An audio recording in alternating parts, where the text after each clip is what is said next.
These ideas did reach the front, but what pushed the French army towards mutiny in 1917 was a history of poorly planned and ill-conducted battles. The final straw was a doomed attack devised by its own commander-in-chief, General Robert Georges Nivelle. The offensive alone can give victory. The defensive gives only defeat and shame. On the 16th of April 1917, Nivelle ordered over 1 million Frenchmen to attack a heavily defended German-held ridge known as the Chemin des Dames.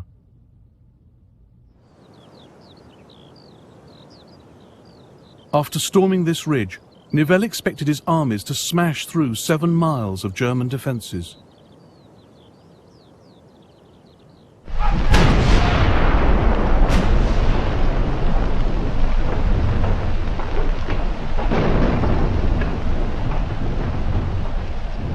We were faced by a forest of wire. Machine guns appeared everywhere. There were traps of every description. The ground was impassable.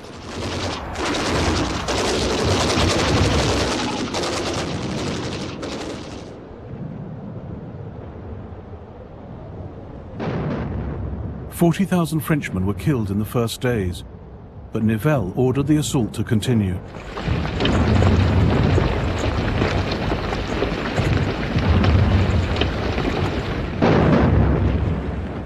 Casualties reached 150,000 by the 5th of May.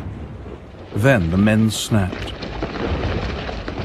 I am one of the most persistent in spreading propaganda. I know that I am risking my hide, but by this means I might save it. My darling, say with me, down with the war that separates us, and long live the revolution that in bringing peace will reunite us. I love you, and I don't want to die.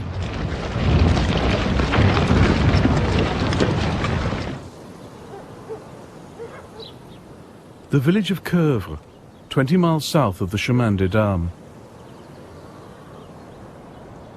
The mayor watched what happened when the 370th Infantry Regiment was ordered to the front.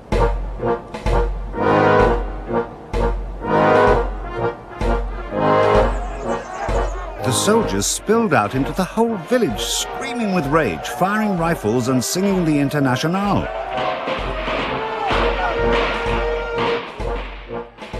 Towards morning, they formed columns and made their way to the woods.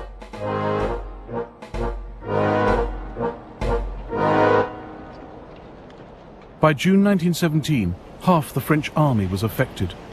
Men refused to return to the trenches. We seemed absolutely powerless. From every section of the front, news arrived of regiments refusing to man their trenches. The slightest German attack would have been enough to tumble down our house of cards and bring the enemy to Paris.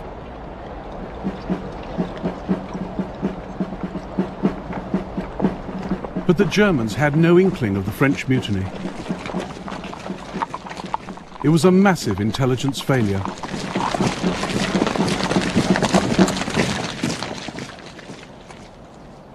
Four days after their mutiny, the troops from Coeuvres gave themselves up at a nearby village. They emerged from the wood in perfect order, in columns of 4, all flawlessly groomed and polished. The French soldiers' actions were more like a strike than a mutiny. They won important concessions, better leave arrangements, more rest, improved medical conditions.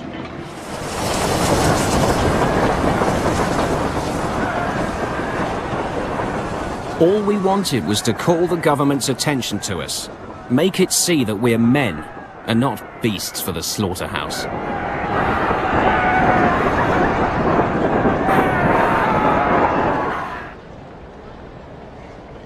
Nivelle was sacked. His replacement, General Philippe Pétain, reversed French strategy, making defense the order of the day. The men were given patriotic instruction and reminded why they were fighting. But Pétain also knew that discipline had to be restored. The tactic was to execute a few, but force thousands to watch.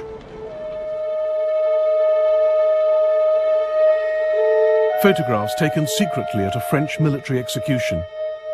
A man is tied to a post. The order is given to fire.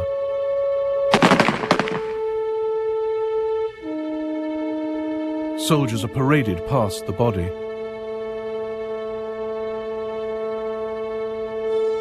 Louis Flourac was one of the 49 death sentences carried out. He was shot here in Chacrys by his comrades, some of whom hated what they were doing. I see the dead every single day in the trenches, but this is different.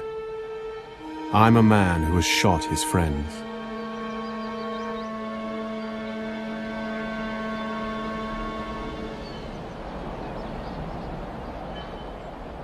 Italy's soldiers were also growing war-weary. But unlike its French counterpart, the Italian High Command saw punishment as the only way to maintain morale. Chief of Staff General Cadorna was merciless. Every soldier must be convinced of the fact that his superior has the sacred duty to shoot all cowards and recalcitrants immediately.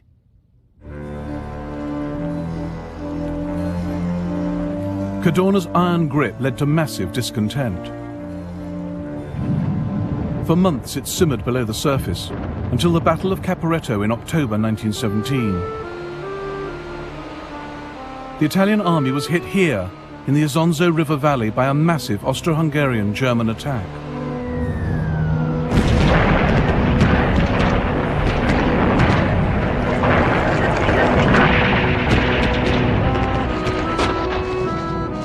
Resistance in armies took many forms. The Italians didn't openly refuse to fight. They just began surrendering to the enemy en masse. By dawn we were surrounded, and the Germans finally took us all prisoner, and we were happy because we had saved our lives. Farewell, Italy. Farewell, family. I am now in the hands of the Germans.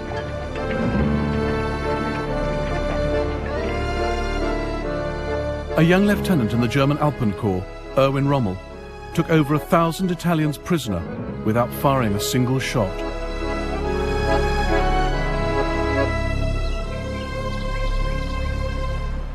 The soldiers threw away their weapons and hurried to me. In an instant I was surrounded and hoisted onto Italian shoulders. Evviva Germania sounded from 1,000 throats.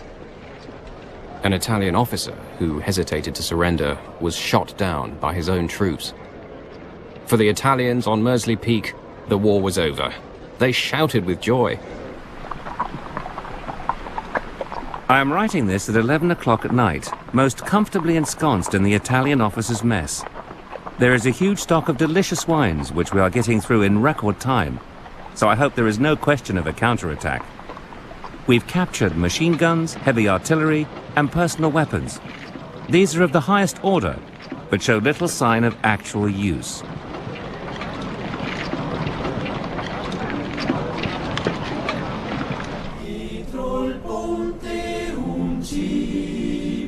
Some 300,000 Italian soldiers surrendered in the winter of 1917. As many again retreated down these mountain tracks with fleeing civilians. They stroll past with their hands in their pockets. When questioned, they all say that they've pulled out because they were told to.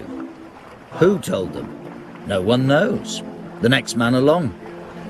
Cimitero di noi soldati, forse un giorno ti vengo a trovare. What a terrible and heart-wrenching sight it was.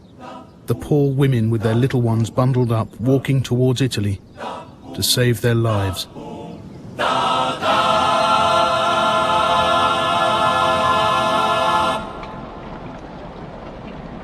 Italy's High Command sacked General Cadorna and regained control by easing discipline and making concessions to the soldiers, as the French had done. But the price of unrest was high. The fighting strength of the Italian army had been halved. And while governments wrestled with unrest at home, they were also stirring up trouble abroad.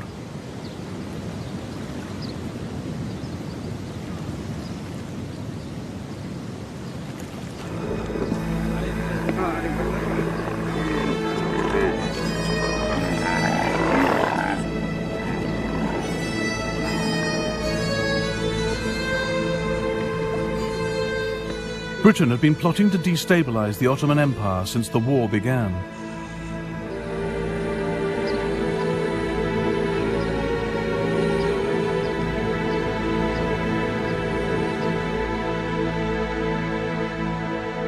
Ottoman Turkey was Germany's ally in the Middle East. Her empire stretched across Arabia into the Hejaz, a vast desert area which included the holy cities of Medina and Mecca. Their loss would seriously undermine the Turks' standing in the Muslim world and boost Britain's. The British turned to the Arabs of the Hejaz, holding out the carrot of independence if they rose up against their Turkish masters. If the Arab nation assist England in this war that has been forced upon us by Turkey, England will guarantee that no internal intervention will take place in Arabia, and we will give Arabs every assistance against foreign aggression. The idea of Britain backing Arabian independence worried the India Office. A strong Arab state might be more dangerous to Christendom than a strong Ottoman state. And Lord Kitchener's policy of destroying one Islamic state merely for the purpose of creating another has always seemed to me disastrous.